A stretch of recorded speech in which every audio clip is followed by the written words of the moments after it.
Hey everybody, I want to share some coaching today, and I'm going to be talking about how not all financial crises or strains are a choice. And so let me kind of set the stage here for what I'm talking about. There are numerous situations that affect us as human beings. They affect our emotions. There's unforeseen things in life that happen, and they're not a choice. There's something that we have to then choose how to respond to and navigate, but they're not something that we actually made the decision to enter into financially. So let me distinguish this. For example, conversations I've had in coaching um, recently. Some folks that have lost their jobs. That's unexpected things. They did not make that choice. They didn't expect company downsize. They didn't expect economic difficulties or decisions for the businesses that they worked for to make. They didn't expect that, or they might have been a new hire, and so they were one of the first to go because they've been there a shorter period of time. They didn't expect that.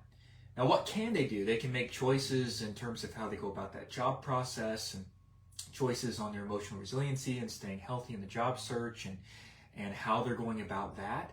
But they have no idea how long the time span is going to be before getting that next position. Now, there can be short-term work. They can make that choice. They can they can look at their budget, and that's something I know somebody has done a really good job at that I'm thinking of, that I've done some coaching with. But let me describe some other stuff. What about folks that are going through a divorce? They didn't see that happening. Having that conversation with people, that's something that they did not plan for or expect. It kind of hit them, and then there's a financial reality to that. There's a financial impact. What about those battling health? I think of some who are on the verge of having to go on disability or having to remain unable to enter back into the type of work they used to do, having to pivot, having to absorb that. That's not something that they were completely prepared for. And without certain types of protection, like certain types of insurance, for example, disability insurance, if you don't have that in place and something like this happens, then you're in some real straits in terms of what options you have available. It might be that your only option is government support, which it is an option out there, but it gets to be pretty tough when that's the only option you have on your plate. What about when you find yourself now being a single parent because your spouse has repeatedly cheated on you and left the state, ran off with somebody else? The situations I'm describing, I'm not getting all the specifics, but these are actual types of financial scenarios that are not that far from the truth. I've changed a few details. The types of conversations I've had with folks. And these are not things you can expect. They're not things that you're completely ready for. And I want to talk about how this is different than debt that you enter into or financial strains that were a choice. For example, getting a lease on a really expensive vehicle that you didn't need. You might need a transportation, and maybe you didn't have the finances to buy it, but you decided to buy super nice because you really like this car and get a payment you can't afford, and it's causing stress and strain and anxiety in your life. That's a different thing because that was a choice. It's a choice if you have student loan debt. And if you went into that with aspirational goals of what you want to do with your life and your work, and of course, not a bad thing to aim for something, but that's a chosen debt, consumer debt, racking up credit card debt for things that we just throw on the credit card that aren't really that consequential. Having habits, even things like smoking and drinking, and even things like playing games on your phone that you keep paying for. You just buy the app or you just subscribe to yet another streaming service. These are fundamentally addictions. And those are choices that then drive other things in your life. But I'm not going to really talk about those things today. I want to talk about this emotional side of being a human being and when it hits your finances. So how do you go through that? Well, first of all, I want to share that it's okay that when life happens in these unexpected events, like I mentioned, a job loss, unexpectedly becoming a single parent, a health crisis, going through something that you could not have any way of knowing was coming down the pike. Now, there are some things that help lessen a little bit of the stress. If you had some savings tucked away, that can help for a while. A health condition or a job loss prolonged can wipe that out. There are decisions you can make to manage how you're going forward, but I want to back up for a moment and talk about the emotion behind it. Finances is not just numbers on a piece of paper. It's not just having a tablet and writing down and then making decisions based on paper. There's real life behind it. This is why Jesus, when he speaks of money, talks about how we cannot serve both God and mammon. We can't serve materialism, the God of mammon, and the Lord. Fundamentally, we can only serve one master. And I pray if you're watching this today that master you've chosen to serve is the Lord Jesus Christ, the only one who can save your soul and that deserves the rightful place to be Lord and Savior of your life. We can't anticipate all the things that life are going to throw at us. What about a period of unexpected grief? You lose family. You lose someone close to you. Grief has a way of affecting other areas of our life. It affects our ability to rest. Our body gets more tired. We typically need even more rest during that time. Getting exercise to help get some of those chemical responses of the grief out of our system, help release some of that anxiety and pressure is important. It's the same way in your finances. Your finances, in other words, are not divorced from the emotional reality of who you are as a human being. So really what I'm going to be tackling today is the difference between things you can't control and things you can control. You cannot control whether or not your job lets you go. You can't control what the economy does, or if downsizing happens. You cannot control those things. You can't even control completely your health. Now I know you might be thinking, well, I can eat healthily and exercise now. That's true. That's a proactive thing. But even the most proactive people can still have something sidelined them they did not expect. There still could be an unexpected. And so what I basically am dealing with here is the reality of fear and the reality of life bringing something unexpected that sidelines us, and then we begin to scramble. How are we going to handle this? Even the greatest financial plan is not going to be immune from life happening. Something is going to need to be repaired around the house or a car. Something that you didn't plan for financially. You're going to go through a period of time when your family may need more of something, may need more of your presence. And, all that hustle and bustle to pay off debt and putting in the overtime, well, you kind of got to balance that with being there for your family.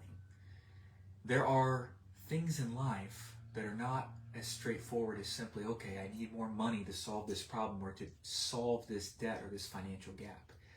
Sometimes the real difficulty is learning how to balance what I can do and to trust the Lord even in the things I can't. I'm not advocating sitting on our hands and doing nothing when financial crisis comes. When health comes, it's still important to do what you can. Still important. Doctors most likely are going to tell you to not only watch your diet, but to have appropriate exercise and those types of things, to do what you can, even if you're not able to do what you used to do. Just doing nothing is very rarely what we're going to be told in life, and very rarely is that the healthy choice. So what can you do if you find yourself in that financial strait? If you just lost your job? Well, I think of somebody recently that what they did is they really began to look at their finances and they found tons of areas to save. Stuff they didn't need to keep spending money on, stuff that they were actually, if we're being honest, kind of wasting money on. They discovered that themselves by being challenged to simply take a look at your budget and see what you can do. You know the job loss is coming. You know it's a couple weeks away when the layoff is becoming effective. What can you do? And then in terms of looking for a new job, they're being very intentional.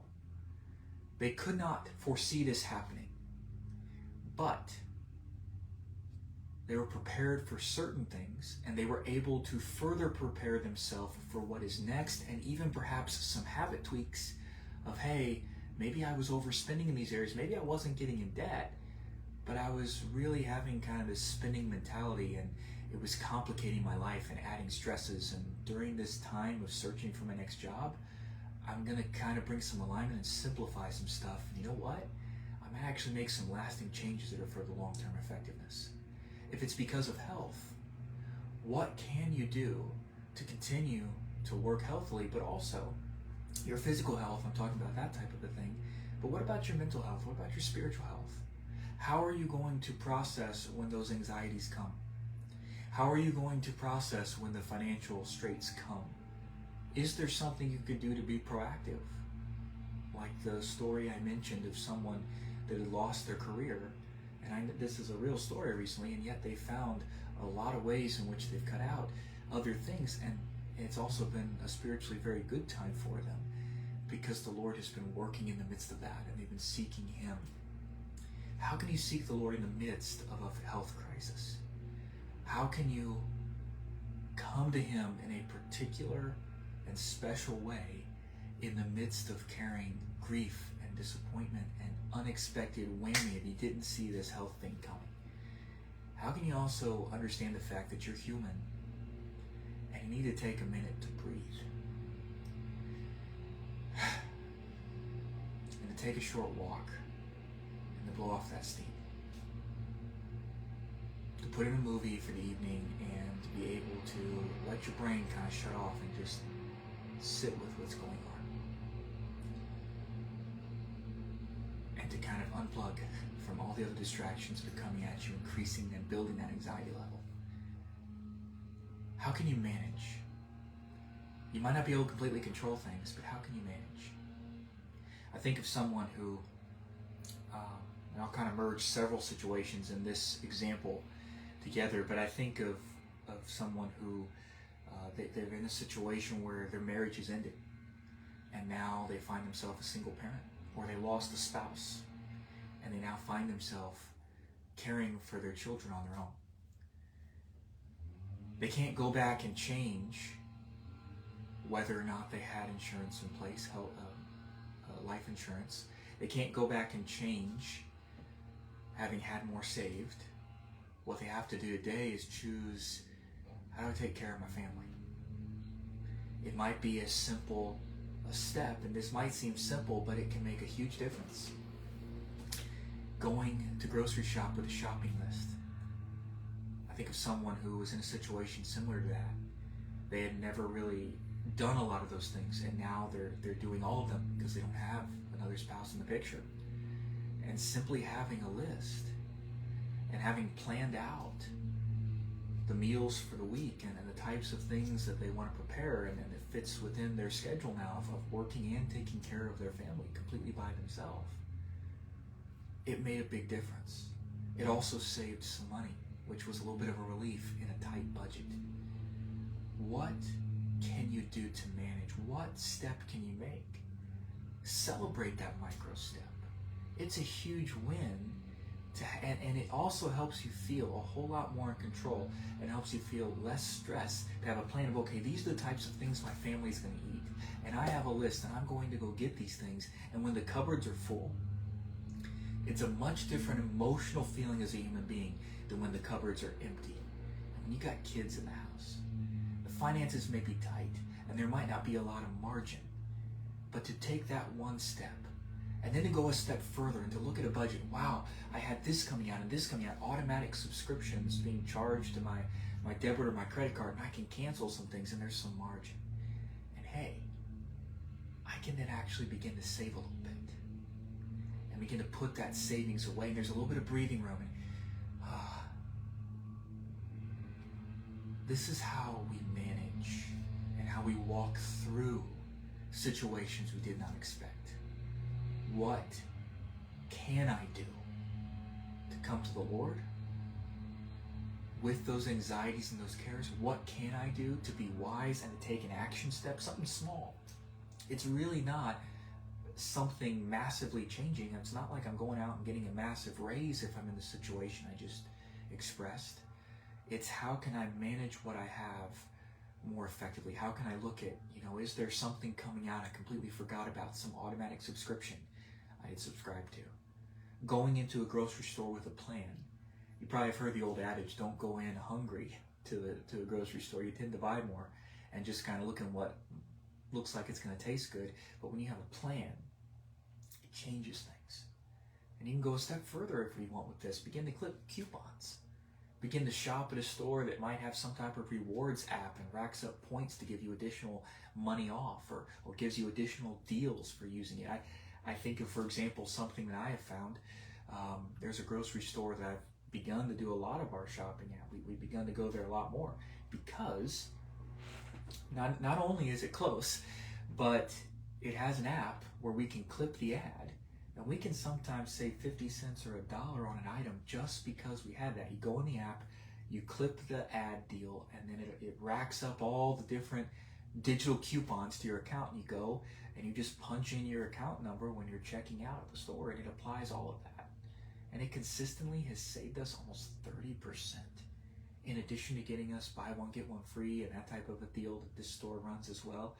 And the food does seem to be higher quality than where we used to shop before, which was a major discount store where we did a lot of our shopping. But there were fewer choices. The prices also were going up, and we didn't have any type of rewards like that, at least not that we were using. Maybe there was something we weren't aware of. My point is, what step can you take to manage? Only the Lord is in control. And for those of you that are not Christians watching this, you may not like me saying that, but I can't divorce the reality that God is real and that the Lord is the only one that's ultimately in control of everything. And you may say, or you may think, well, that's just a crutch you lean on because you're not mentally tough. You know, it's very sad if that's the way you explain it away, if that's how you're choosing to rationalize it, but I can tell you I've seen the Lord's provision. I can also tell you in coaching relationships, I have seen folks walking through just very difficult situations in life, like I've described some today, and yet they're seeking the Lord, and in the midst of it, He encourages them. They're down, and they're recognizing the emotional reality of being human and the perhaps even attack on their family to be discouraged and to just wanting to throw up their hands and give up. And yet they've pushed back against that, and the Lord sends something into their life to encourage them very shortly after. So you can tell me that I'm just leaning on God as a crutch, but I've seen far too many examples, not only in my own life, but in others' lives, to believe that. The Lord does make a difference in how you go through these things. How are you going to go through when life hits? I would be amiss if I simply were to sit here and tell you that finances is all a game. I've gone through the trainings, I've gone through certifications, and I've gone through different programs over the years in finances, and the one thing I can tell you is a lot of it is proactive, and that's good and it's helpful, and there's things you can do that help prepare for when life happens, because it could. But what do you do when you're in the midst of it? It's not just a financial decision at that point. It's also an emotional decision. And really the same habits that we talk about building proactively and managing and trying to be intentional and making wise plans with how we're managing and preparing for the future in finances. On the other side of that is really essentially the same habit of, okay, how do I do better with what I have? And then you begin to just naturally ask the question, how do I better prepare for what's next? How can I prepare for the next time I grocery shop? Like I have a meal plan that I'm going from. I have certain types of meals that I know are nutritious, and yet they're simple to prepare, and it's something that allows me to manage my time better and decrease the stress. Like I could go spend an hour and a half making this superb meal, but I may not have the time for that. So it's really about building habits of how to manage your life in a way that respects the fact that you're a human being. And that's where I want to end today. Human beings are not human doings. We do things, but those should be the fruit and result of the seeds that we're planting. Managing our finances, for example, can become a habit. Okay, we look at our budget periodically, and we want to manage that better. We're going to the grocery store, and hey, if it's as simple as I get this app and I begin to learn how to use it so I can make additional savings, it becomes a mindset of a habit, a small micro habit. It's not a major shift in my life. It's a micro habit and a way of living where I'm trying to always improve. Marginal getting marginally better, getting 1% better this week than last week in my finances and my time management, and being there as a husband, being there for my family, and being a better friend, 1% better than I was today, that makes a substantial long-term impact.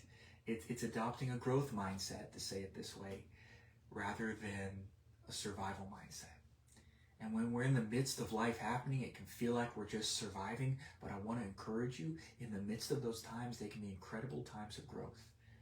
And I want to acknowledge the reality that sometimes life hits you and all you feel you can do is just be keeping your head above water. And you're trying to just to literally just tread water. But I want to encourage you, even in the midst of those times, and I've seen this time and time again in coaching, there's some small shift, some action you can take. You're not in control of all the waves and the fact that you're in the water right now, but you're treading water and you see a tiny scrap of wood and some other tiny scraps of wood a little further off, and you can begin to grab them and hold on to them, and then before you know it, you can begin to build a little bit of something you can hold on to. It helps you float a little bit. And then you build perhaps even a little raft that you can kind of climb up on. And it begins to ease the burden. But the reality is you're a human being. And I hope you take that away from watching this today. It's okay to be human.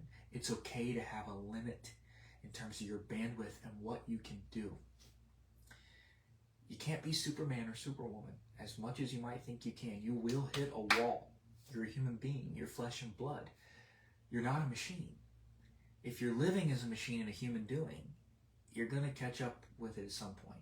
And you might not even be completely in what I'm describing today. You might be on the other side, so to speak, of the equation, where you're hustling and you're working the extra hours, and your whole family is working hard and selling stuff and overtime and a second job because you're trying to pay off the debt and build that financial freedom and build a future. And if that's where you're at, I want to encourage you to keep going.